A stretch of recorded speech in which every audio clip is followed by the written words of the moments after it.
NVI, Lucas capítulo 19, versículo 35. Lucas capítulo 19, versículo 35. Nós vamos ler juntos a palavra de Deus. Lucas 19, 35. Levaram-no a Jesus, lançaram seus mantos sobre o jumentinho e fizeram que Jesus montasse nele. Enquanto ele prosseguia, o povo estendia os seus mantos pelo caminho.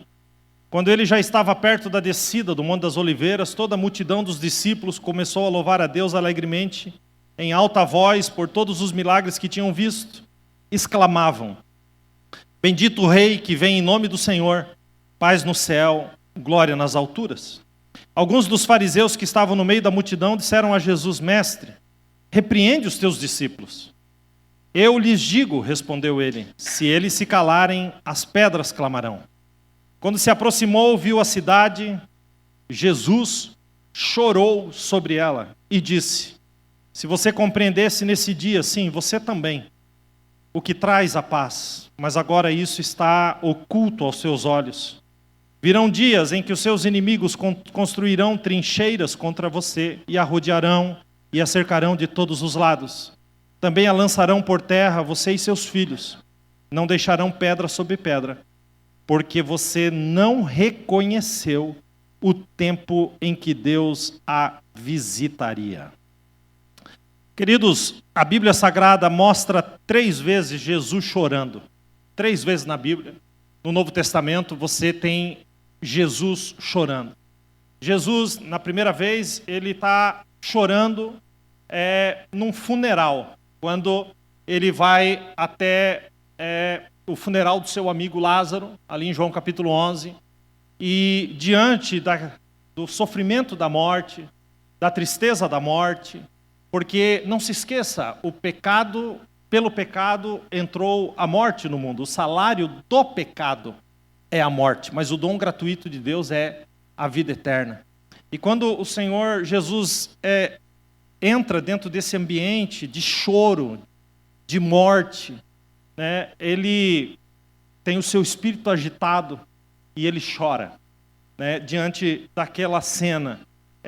Isso nos mostra, querido, que o Senhor nos deu a capacidade de chorar. E a gente pode sim chorar, a gente sofre, as lágrimas vêm, e não existe nada de errado com isso. Mas aqueles que têm a esperança em Cristo são consolados pelo Senhor. O segundo momento que Jesus chora é esse que eu li. Jesus aqui, nesse texto, ele estava chorando por causa de um problema nacional, por causa da forma como a nação de Israel o rejeitou. E a grande verdade é que quando a nação escarnece de Deus, fecha as portas da salvação, essa nação ela é digna de lágrimas. Jesus chorou porque a destruição estaria logo ali depois da curva. Diferente de Jonas, que chorou porque Deus estava livrando uma cidade. Jesus chorou porque sabia que o juízo sobre aquela cidade era iminente. Mas Jesus também chorou no Getsêmani.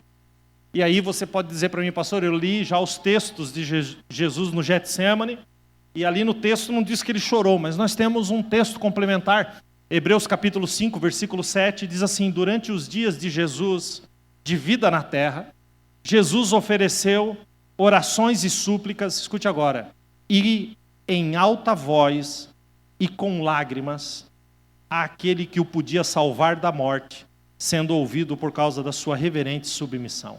Esse texto fala exatamente da cena do Getsêmani, quando revela o choro em alta voz de Jesus.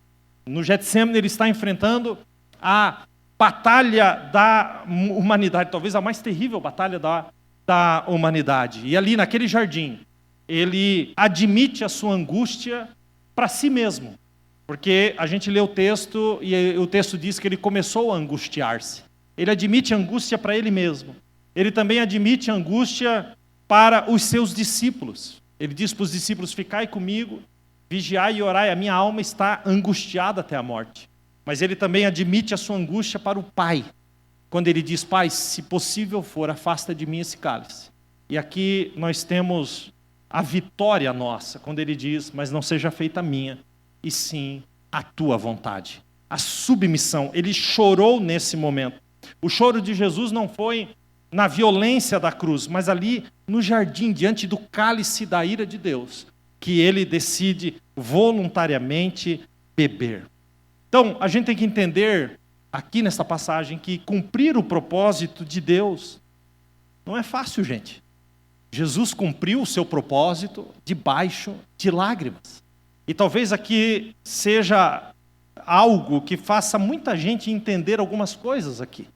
Muita gente acha que cumprir o propósito de Deus é fluir, nadar, voar, somente estas palavras. Mas cumprir o propósito de Deus exige de cada um de nós um esforço completamente consciente de que nós estamos nessa terra para cumprir o propósito. Nós devemos semear da semente que recebemos. Mas eu preciso lhe alertar. Salmo 126, versículo 5 diz assim: aqueles que semeiam com lágrimas. Aqueles que semeiam com lágrimas, com cânticos de alegria, essas mesmas pessoas colherão. E aí ele encerra o salmo dizendo: aquele que sai chorando enquanto lança a semente, voltará com cantos de alegria. Cumprir o propósito de Deus, queridos, não é. Então tem muita gente que acha que não. Eu estou servindo ao Senhor e eu estou tendo problemas, e as coisas estão difíceis, e as dificuldades estão aí. Tudo isso faz parte. Se você quer um evangelho onde não haverá choro, eu quero lhe dizer que isso lhe aguarda no céu. Mas enquanto estivermos aqui, somos desafiados o tempo todo. A Bíblia mostra aqui essas 3 passagens onde Jesus chora. Mas eu quero me deter, focar especificamente em uma. Aliás, essa semana nós estivemos na conferência do MFI, que essa igreja faz parte, né? MFI é uma comunhão de pastores. E nós tivemos ali em Curitiba, eu e a minha esposa, a semana toda, recebendo uma palavra de direcionamento de Deus, não só para essa igreja, mas para essa nação. Né? E o tema ali era foco, né? Com o versículo de Romanos 11:33, porque dele, por ele e para ele são todas as coisas, glória, pois a ele eternamente. Amém. O foco é em Jesus e naquilo que Jesus está movendo para esta igreja, para essa nação. E eu acredito que a gente precisa focar em algumas coisas, e eu quero focar especificamente nesta palavra hoje, e eu quero focar na parte do texto que eu li. Eu quero que o Danilo coloque para nós lá, e pode deixar, Danilo, depois eu vou pedir alguns versículos aí, Lucas 19:41.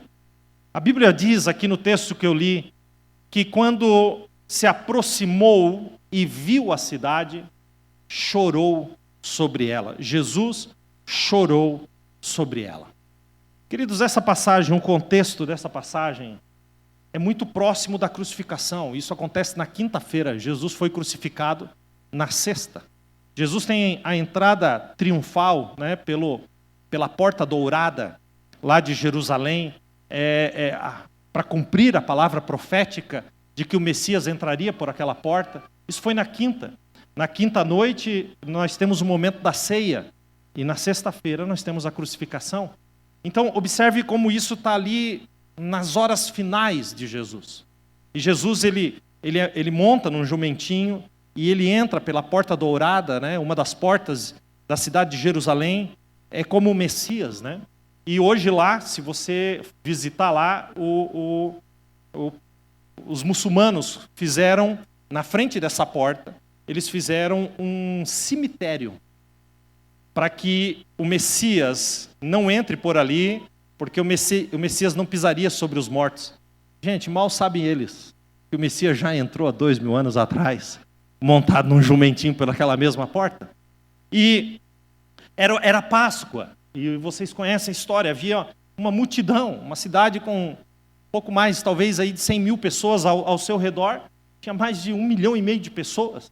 A cidade estava tomada, uma multidão vinha com Jesus, seguindo Jesus, e outra multidão o aguardava na porta da cidade.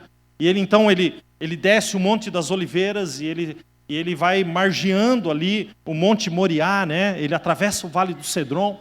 E quando ele vai entrando na cidade, então, há essa exclamação, onde eles pegam palmeiras, folhas de palmeiras, e eles começam a exclamar: bendito o Rei que vem em nome do Senhor, paz no céu e glória nas alturas.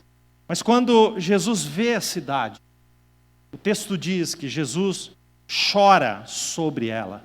E a palavra chorar aí, ou chorou, é uma palavra que vem do grego e significa chorar copiosamente com soluços em alta voz. É um choro não superficial, não é uma lágrima que desceu, mas é um choro profundo. E por que Jesus chorou? Porque para todos os lados que Jesus olhava, ele encontrava motivos para chorar.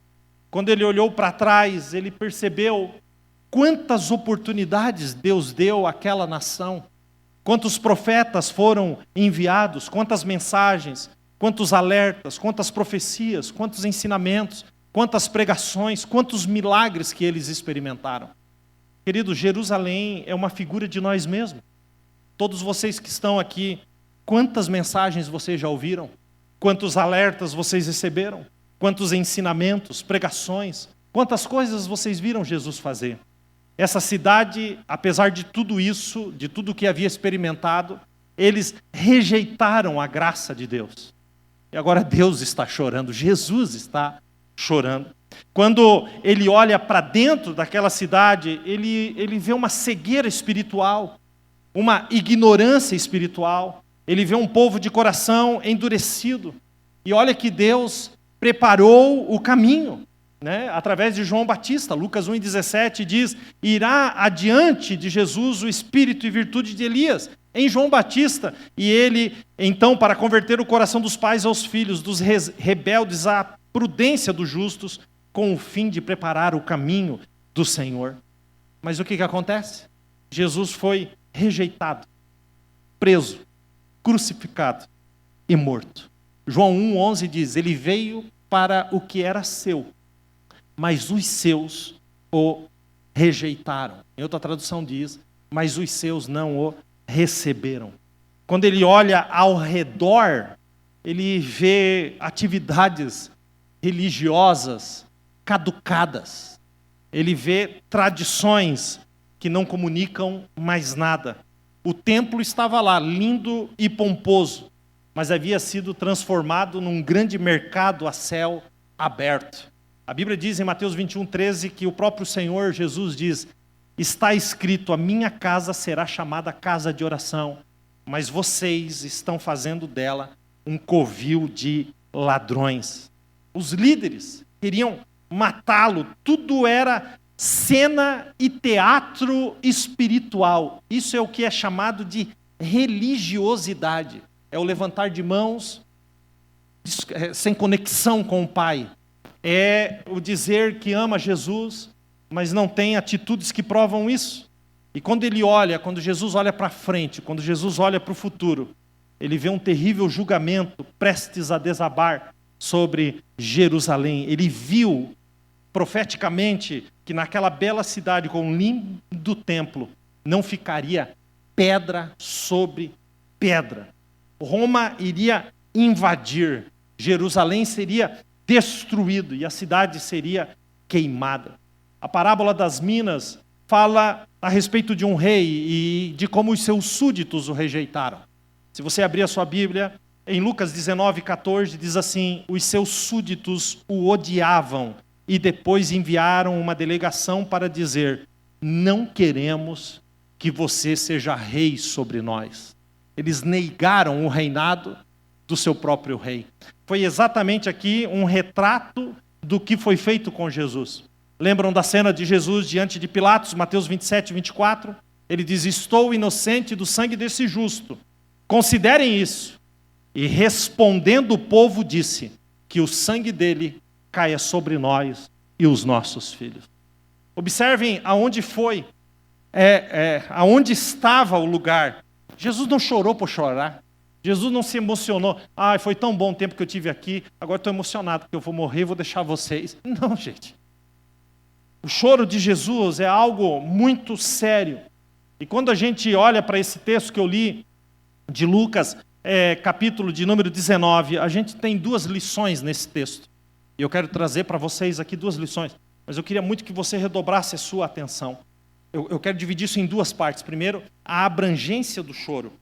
E depois, a profundidade das palavras que Jesus diz durante o choro. Ele chora e fala. Então, primeiro, o tamanho, o que significa o choro, a abrangência do choro. Queridos, antes de mais nada, a profundidade das lágrimas de Jesus. Suas lágrimas foram tão profundas que ele não pôde contê-las, mesmo diante de uma situação onde todo mundo estava ovacionando a Jesus. A Páscoa era uma festa de alegria, de multidões, havia gente de todas as cidades, de todos os lados. Eles relembravam na Páscoa a libertação do povo de Deus da escravidão do Egito. Cada família sacrificava um cordeiro com pães asmos e ervas amargas. Era uma festa de comunhão, uma festa de alegria. Quando Jesus chega, acontece então a grande explosão desta festa. Mas apesar de tudo isso, Jesus chora. Sabe assim, ele quebra o ritmo da festa. Jesus olha além do que se via. Jesus olha para além do que se vê. Aquela multidão, a mesma multidão, que estava clamando e ovacionando Jesus, seria a mesma multidão que gritaria no dia seguinte: crucifica-o. Crucifica-o, a mesma multidão. Suas lágrimas foram tão profundas que sobressaíram os sentimentos naturais. Ao olhar para Jerusalém, ele pode ter lembrado da grandeza daquela cidade, a linda cidade de Davi, Davi, quando reinou, transformou aquela cidade na capital de Israel. Salomão construiu o templo, e quando o templo foi inaugurado, a Bíblia diz que a glória de Deus encheu aquele lugar, de modo que eles não podiam ficar em pé. Quanta riqueza! Mas o que Jesus vê agora? Não ficará pedra sobre pedra. Apesar de todas as glórias do passado, Jesus está chorando. E eu vou dizer uma coisa, Jesus não está chorando por si mesmo. Antes, em Mateus, em Lucas 23, mais tarde, melhor dizendo, no momento da crucificação, um grande número de pessoas o seguiam e as mulheres lamentavam enquanto ele arrastava a cruz. E elas começaram a chorar em alta voz. E sabe o que Jesus diz em Lucas 23, 28? Para essas mulheres, ele diz para elas: filhas de Jerusalém, não chorem por mim, chorem por vocês mesmas e por seus filhos. Apontando para um juízo. Ele não está chorando aqui, gente, pelo lenho, pela cruz, pela dor. Ele está chorando pelas pessoas que não compreenderam quem ele era, que tiveram todas as oportunidades, mas viraram as costas.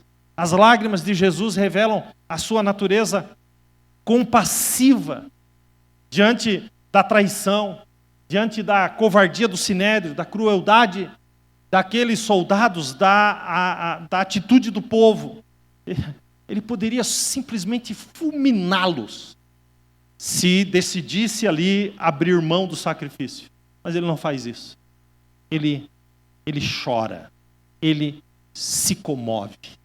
Oséias 11:8 revela o coração de Jesus ao dizer: está comovido o meu coração e as minhas compaixões a uma se acendem.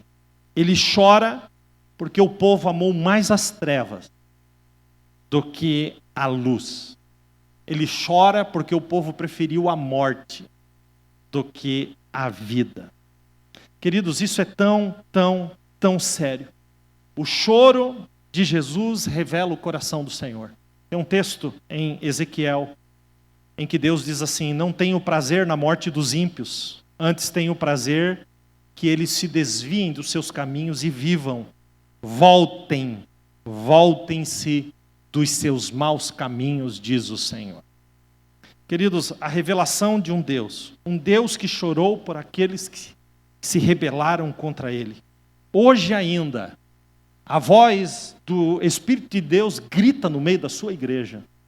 E, através da palavra profética bíblica, a gente entende e consegue discernir o grito e o choro do Espírito no meio da sua igreja. Isaías 55:6 diz assim: buscai ao Senhor enquanto se pode achar, invocai-o enquanto está perto. Hebreus 4:7 diz assim: hoje, se ouvirdes a voz do Espírito, não endureçais o vosso coração. As lágrimas de Jesus devem nos levar aqui a confiar totalmente nele. Ele se moveu em lágrimas até nós. Nós devemos nos voltar em lágrimas para ele. Como podemos nós ficarmos endurecidos se as suas lágrimas não me levam às lágrimas? Aliás, deixa eu fazer uma pergunta. Quanto tempo faz que você não derrama uma lágrima sequer na presença de Deus? Uma lágrima sequer na presença de Deus. As lágrimas de Jesus, gente, deveriam fazer com que os pregadores refletissem a respeito disso, aqueles que comunicam a palavra. Podemos nós, pregadores, ter olhos enxutos? Pregar com o coração seco? Pregar sem compaixão? Como você fala de Jesus se o seu coração está enxuto? As lágrimas revelam todo o poder da nossa emoção, daquilo que transborda dentro de nós.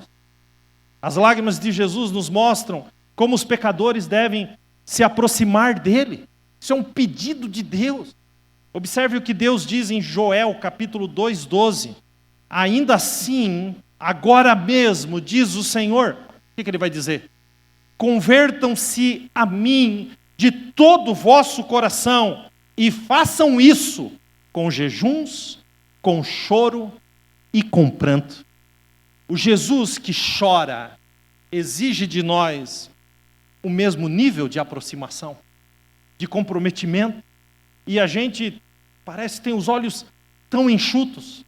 Eu falei aqui da abrangência do choro, da profundidade das lágrimas. Mas enquanto Jesus chorou, ele também falou algumas coisas. E agora eu quero falar sobre a profundidade das palavras que foram ditas. Primeiro, Jesus lamenta a falta, o motivo pelo qual eles estavam perecendo. Observe o versículo 42 do mesmo capítulo. E disse: se você compreendesse. Ou seja, eles eram ignorantes. E a ignorância de Israel foi a ruína de Israel. Deus falou séculos antes, em Oséias capítulo 4, versículo 6, ele diz: o meu povo foi destruído pelo quê? Por falta de conhecimento. Agora o que me choca, e eu quero que você reflita nisso comigo, eles não eram ignorantes teóricos. Eles sabiam tudo de Bíblia, muito mais do que qualquer um aqui pode saber de Bíblia. Aos 12 anos, eles já falavam de cor, os 5 primeiros livros da Bíblia. O Pentateuco, de cor. Quem aqui se levanta e consegue de cor falar os 5 primeiros livros da Bíblia? Pois eles tinham uma carga teórica absurda, eles sabiam tudo sobre Bíblia, tudo sobre Bíblia.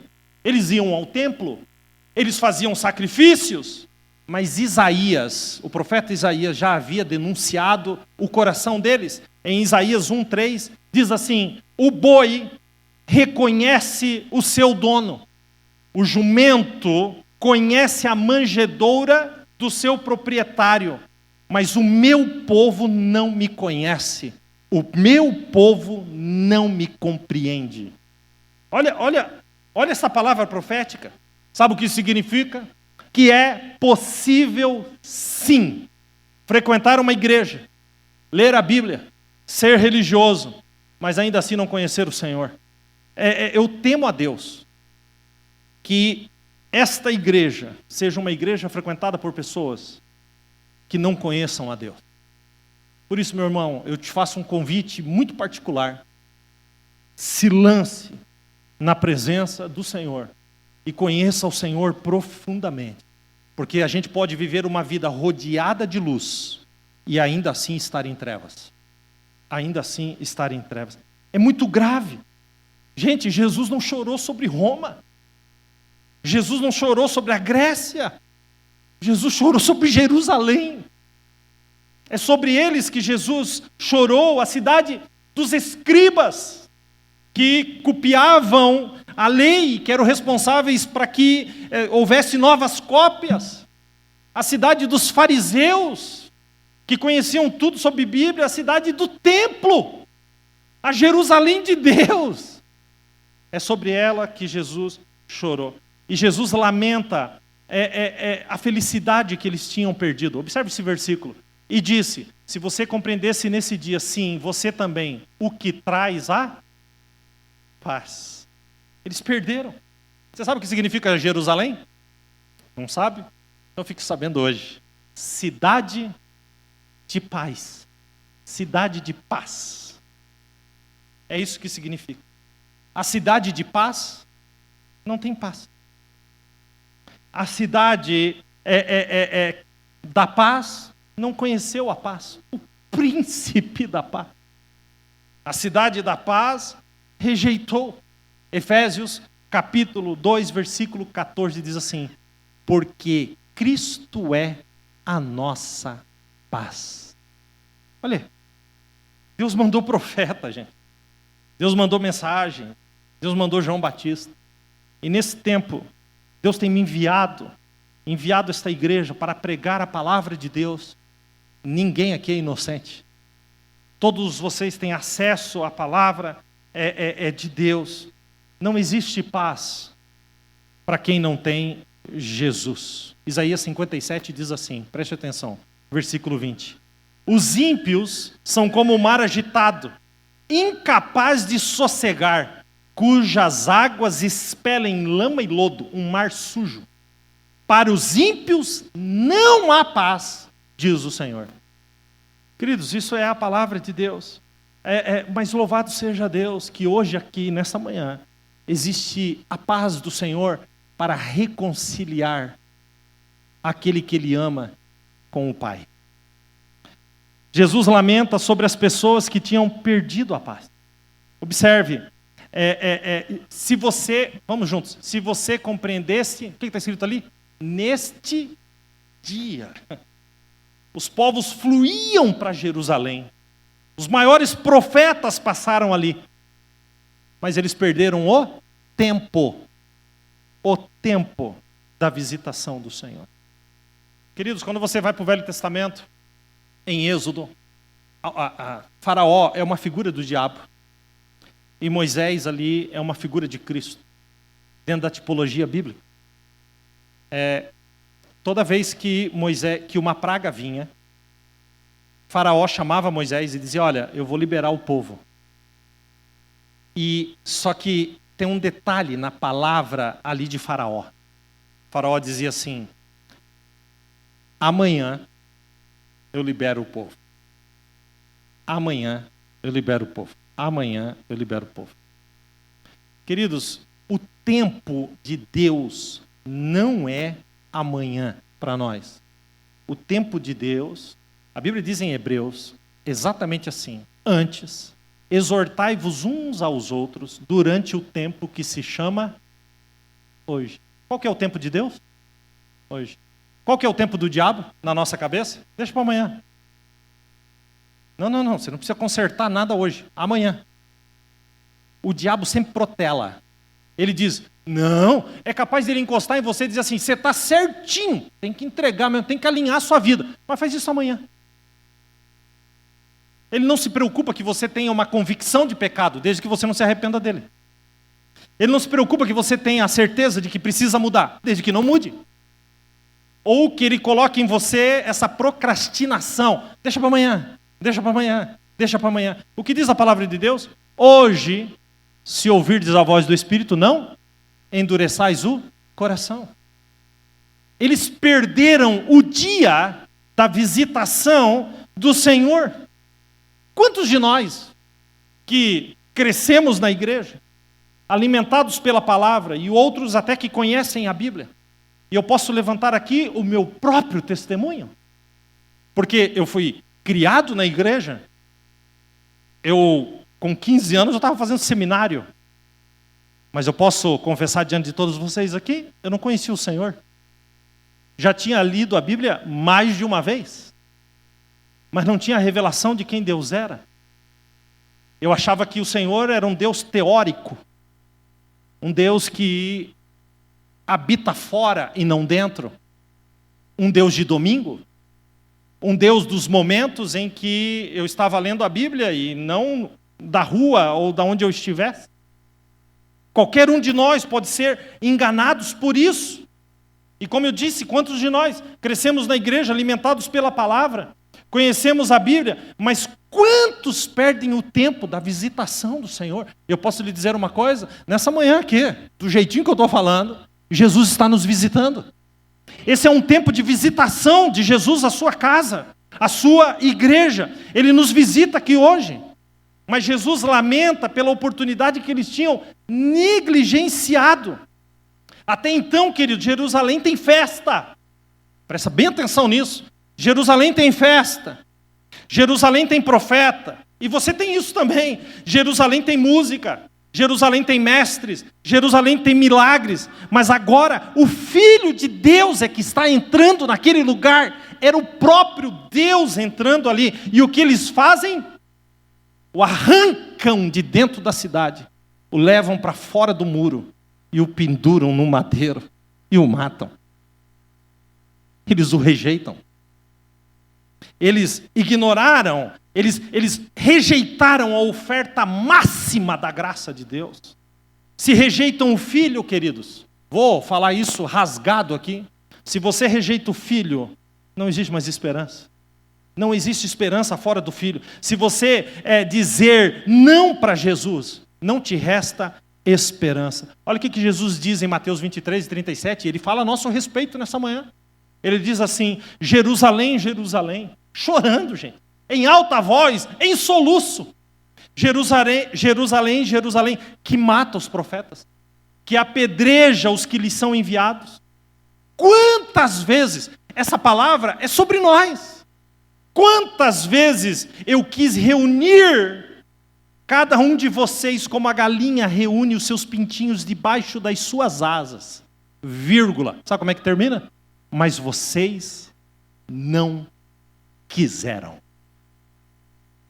Queridos, o Senhor está a uma decisão de nós.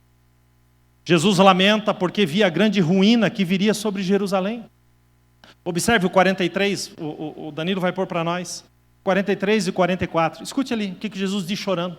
Virão dias em que os seus inimigos construirão trincheiras contra você, a rodearão e a cercarão de todos os lados. 44.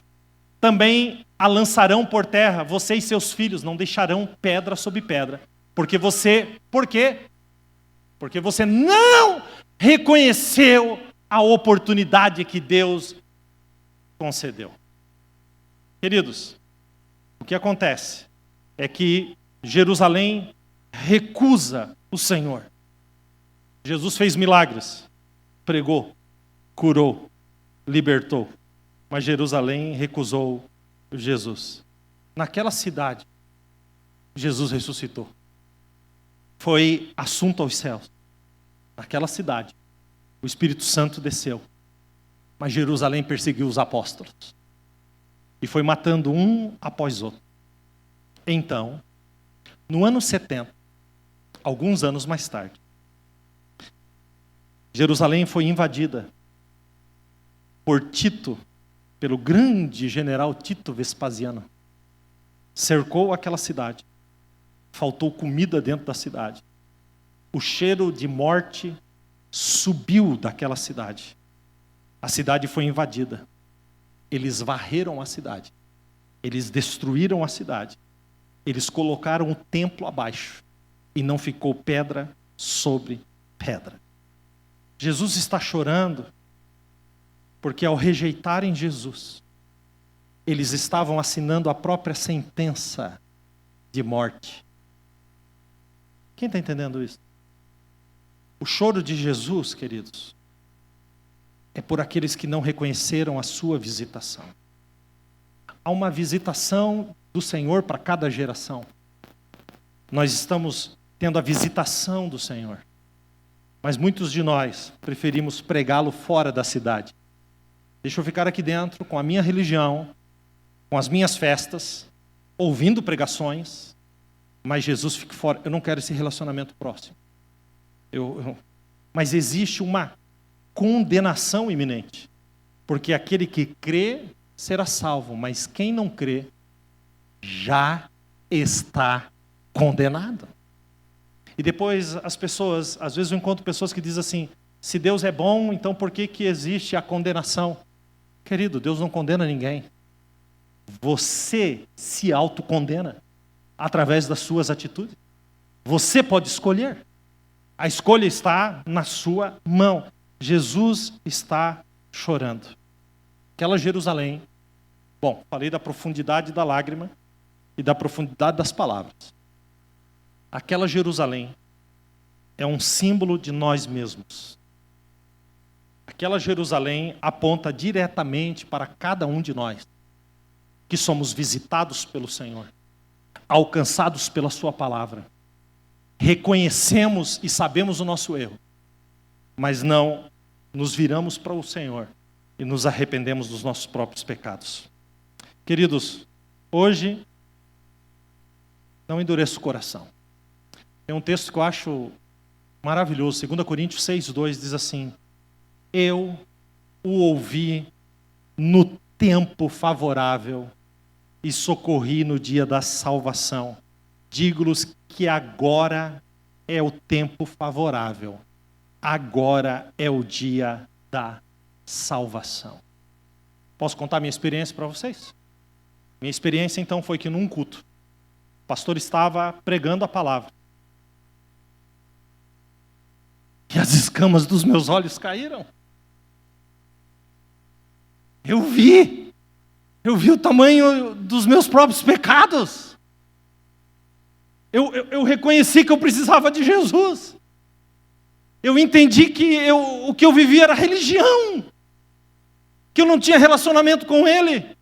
Então o pastor fez um apelo e disse, quem quer aceitar Jesus? E eu levantei e fui lá para frente. E houve um burburinho naquela igreja, porque todo mundo pensou, o cara não estava prestando atenção. O cara é crente, faz quantos anos esse cara é crente? É que eles não sabiam que eu não era. Aliás, nem eu sabia que não era. E eu fui para frente, entreguei a minha vida para Jesus. E eu disse, agora os meus olhos te veem. Agora eu te reconheço, eu sei quem tu é, porque eu sei quem eu sou. E eu sei o tamanho dos meus erros, das minhas falhas e dos meus pecados. E eu reconheço que tu morreu naquela cruz por mim. Há uma visitação. Quando eu não estava apenas em mais um culto, quando eu decidi ouvir de fato aquilo que estava sendo falado. Jerusalém não aproveitou o dia da sua salvação, mas Jesus nos visita hoje. E há uma condenação no virar da esquina das nossas vidas. Mas existe um novo caminho, por isso que ele diz, eu sou o caminho, a verdade e a vida. Queridos, onde a gente abandona a nossa vida, hoje a porta da graça está aberta. Haverá um dia, e eu acho isso fantástico, porque daí, pastor, mas se Jerusalém foi destruída, e foi mesmo, gente, foi mesmo, Jerusalém foi destruída 13 vezes. Quando você está no centro de Jerusalém, da cidade velha, você olha lá embaixo, tem um fosso gigantesco, e lá embaixo tem a pontinha do muro, que Neemias reconstruiu. Porque ela foi destruída e foram reconstruindo em cima. Só ruínas. Tudo o que estava ali no tempo bíblico está muitos metros abaixo da terra. Pontas, um pedaço do muro, que é o chamado Muro das Lamentações, um pedaço daquilo que restou para ser testemunha de que um dia aquele povo rejeitou ao Senhor. E quando a gente olha para isso, a gente descobre que Deus é tão maravilhoso, que Ele está construindo uma nova Jerusalém. Uma nova, gente. Não é aquela que está lá no Oriente Médio. Jesus está fazendo uma nova Jerusalém no céu. Uma nova Jerusalém para novas criaturas. As coisas velhas se passaram, tudo se fez novo. E nessa nova Jerusalém que João viu, sabe o que está escrito em Apocalipse 21, 2?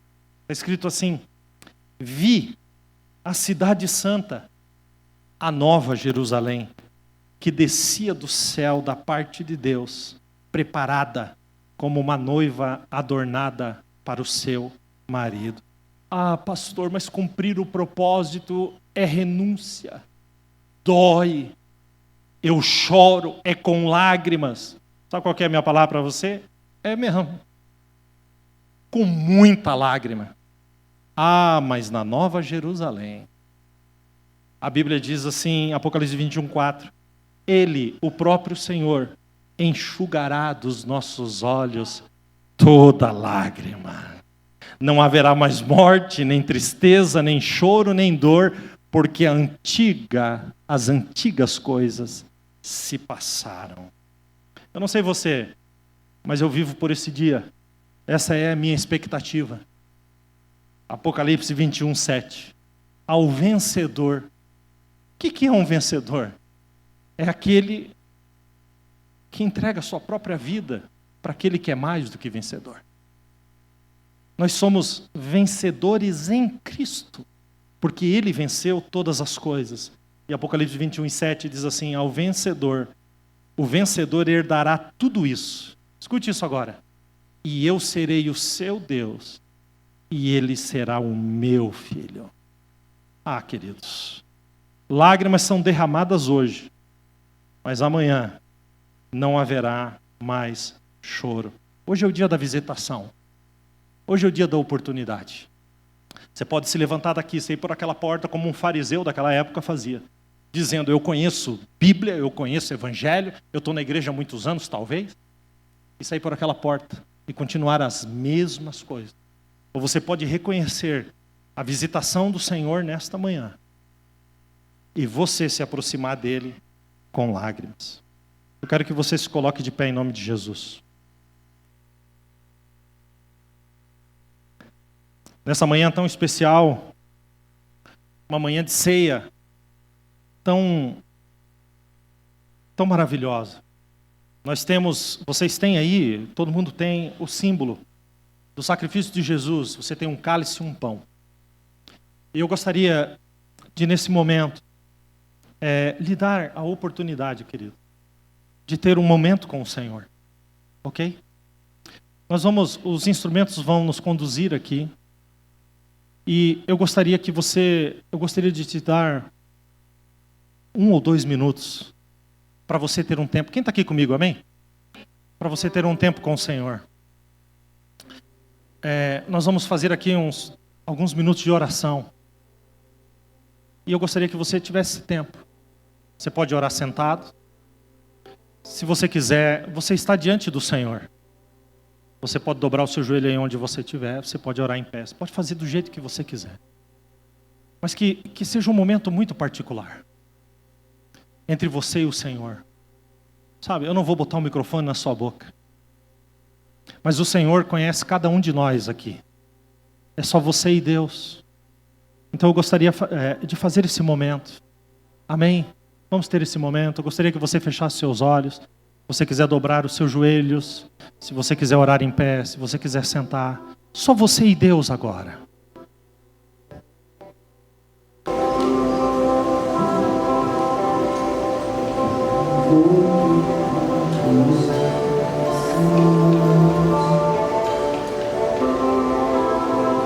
Aos teus pés é onde quero estar,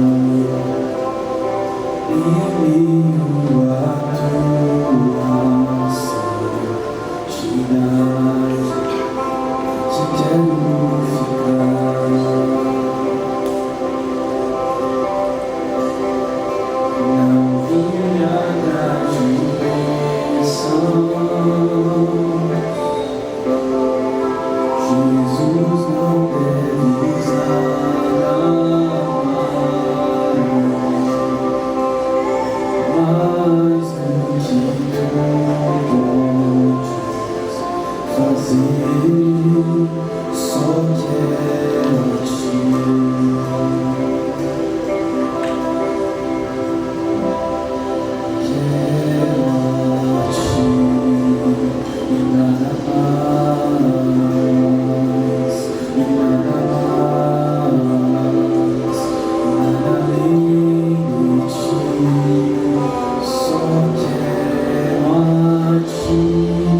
Senhor, nesta manhã tão especial na Tua presença,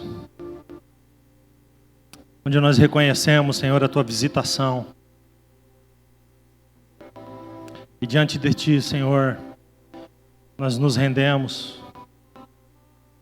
Não queremos Te pregar para fora da nossa cidade, mas queremos o Teu sacrifício vivo dentro de nós. Pai, em nome de Jesus, diante de Ti nós nos humilhamos, nós oramos e nós nos lançamos. Nós não estamos aqui, Senhor, para brincar de igreja. Nós sabemos, Senhor, a seriedade disso, o que isso envolve, a renúncia, as lágrimas, a decisão. Mas nós fazemos, Senhor, porque Tu é o nosso bem maior. Tu é o alvo de toda a nossa adoração. Nessa manhã nós Te exaltamos, porque Tu nos resgatou, porque Tu nos salvou, porque Tu escreveu o nosso nome no livro da vida. E é bem verdade que a gente muitas vezes vive uma vida como se Tu estivesse fora dela. Nós Te colocamos dentro de uma caixa, num culto de domingo. Mas não, Senhor. Tu está dentro de nós.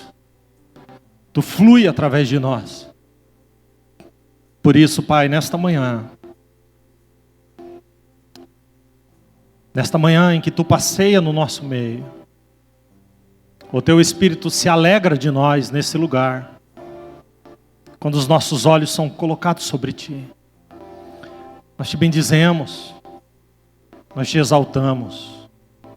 Recebe, Senhor, o nosso louvor, a nossa adoração.